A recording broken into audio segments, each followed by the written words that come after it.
Hello, good morning. Myself Darshana Patel from VPMP Polytechnic. My subject is Computer and Network Security, Unit number 1, and my topic is Types of Attack, Part 2. The objectives of today's learning is understanding various types of attacks, in which today I am taking the types of attack: man-in-the-middle attacks, sniffing, spoofing, replay, and TCP/IP hacking attack. First, man-in-the-middle attack. The man-in-the-middle attack is also known as a MITM attack, MIM attack, or man-in-the-middle attack. A man-in-the-middle attack, it occurs when someone between user and server is actively monitoring, capturing, and controlling your communication transparently. This type of attack is an access attack, but it can be used as a starting point of a modification attack. As shown in the figure, this type of attack involves placing a software between a server and the user that neither the server administrator or nor the user are aware of, and this middle software intercept the data and then send the information to the server. The server then responds back to the software thinking that it's communicating with the legal user, and such kind of attacking software continuously sending information to server and forth. That means here the original connection between the sender and the web server goes down, and the new connection, also known as an MITM connection, as shown in the figure, MITM connection between the attacker and web server take place. As shown in the figure, that the user and the web server are now not directly communicated, but they are communicated through the attacker. Means one man, say attacker, is in between them, that neither the user nor the web server is aware of, and then that attacker software intercepts the data between the server and the web server. So such kind of attack is known as a man-in-the-middle kind of attack. The same thing is also shown in another figure. Again, the same kind of concept is there here. As shown in the figure, user 1 and user 2, they are communicated and transmitting the data through the networks. But their direct network traffic is interrupted, and man-in-the-middle attacker is involved in their communication. So that now the network traffic is diverted through the attacker. As shown in the figure, here the user 1's computer thinks that it's talking to the user 2's computer, and user 2's computer thinks that it's talking to the user 1's computer, but that traffic is not direct traffic, but it is diverted through the attacker. So here the role of attacker is in between the two end entities. So the attack is known as a man-in-the-middle attacker, as an attacker plays a middleman role in such kind of attack and intercept the data between the user 1 and user 2. Next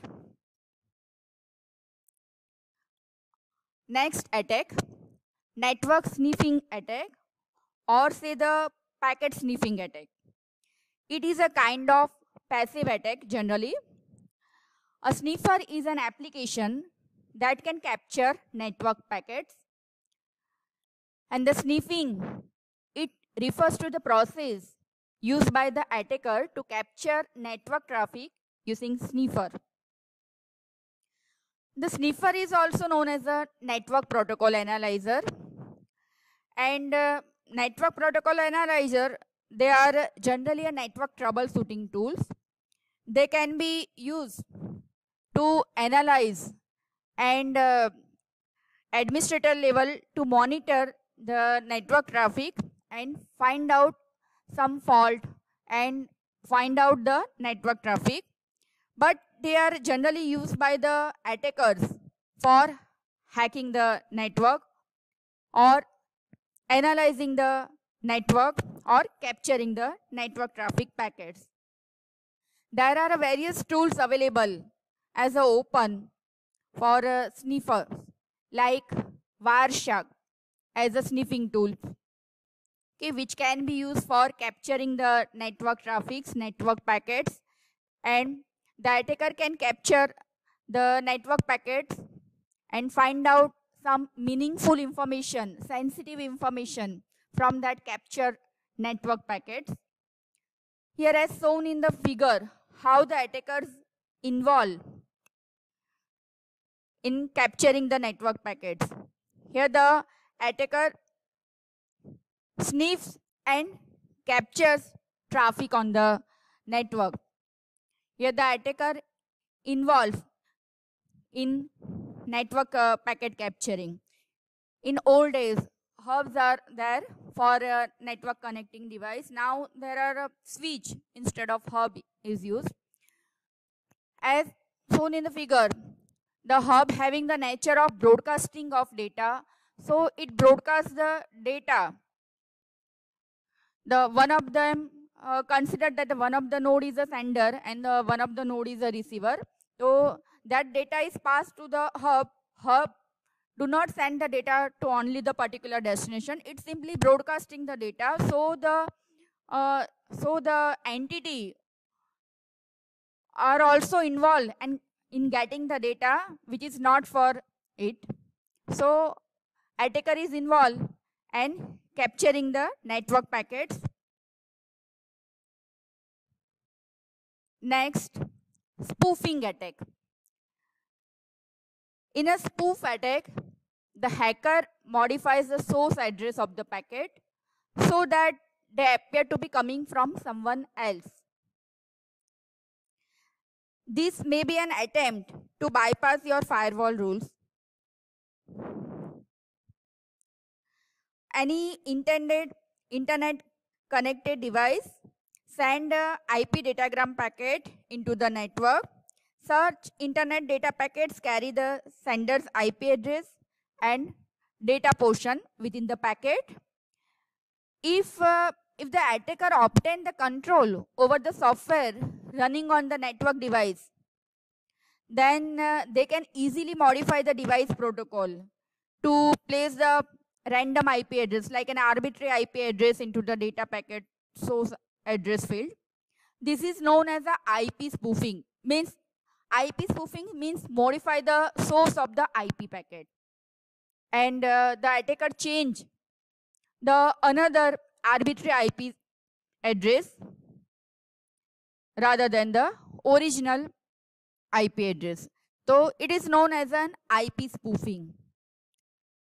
As shown in the figure, here the legal sender, say workstation IP address 192.168.0.5 is sending its packet through the networks of network through internet, and the web server is a destination server which receives the packet from 192.168.0.5. But as shown in the figure, what happened? Here the IP is spoofed. That means source IP is changed by the attacker, and instead of 192.168.0.5, the attacker changed the source IP address to 172.16.0.6, and that packet is received by the web server. So web server intends that the source of the packet is 172.16.0.6, and the web server responds to the 172.16.0.6 instead of the original address 192.168.0.5. Means here the attacker's workstation's IP address 172.16.0.6 that is assumed by as a receiver or say the destination address by the web server. So the packet goes to so in this way the packet is spoofed and goes to the attacker instead of legal workstation. So it's an example of IP spoofing. Source IP spoofing, sender's IP spoofing. Same way, another example is email spoofing, which involves sending message from a bogus email address. Then next attack, message replay attack. Message replay involves the reuse of captured data at a later time than the original intended in order to repeat some action of benefit to the attacker. For example, the capture of packet and replay of an instruction to transfer funds from a bank account into one under the control of an attacker. This could be followed by confirmation of the freshness of a message, means the message can be replayed after some time by the attacker. Such kind of attack is known as a message replay attack. The next attack, TCP/IP hacking attack. In this attack, the attacker takes control of one side of a TCP connection. Such kind of attack can be happen as a combination of sniffing and spoofing attack. Okay, so in that attack, first attacker sniffs the packet between the two end entities, and for gathering the necessary information, sniffing the information, the attacker can spoof, change the addresses and do the attack. So it's a combination of sniffing and spoofing attack. Here the attacker is on one segment where traffic pass. Attacker is on segment where traffic pass from Alice to Bob as shown in the figure. The attacker sniffs the packet that is transmitted between the Alice and Bob.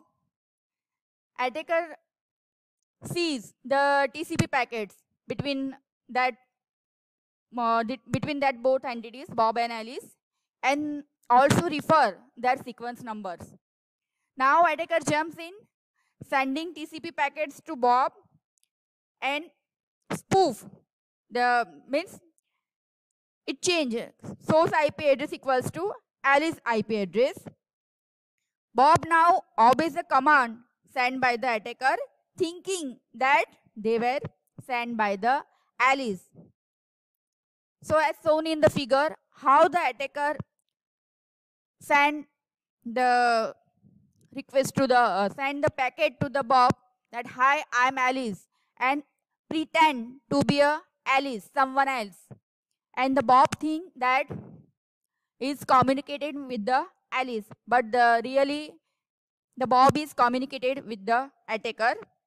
So the defense of TCP/IP hacking, how to prevent from TCP/IP hacking. For that, the encryption of data packets, encryption of network packets must be done to prevent from hacking. So the attacker do not have keys to encrypt and insert meaningful traffic. So it's a way for defense from hacking. There are various session hijacking tools available for TCP/IP hacking like Hunt, Netcat,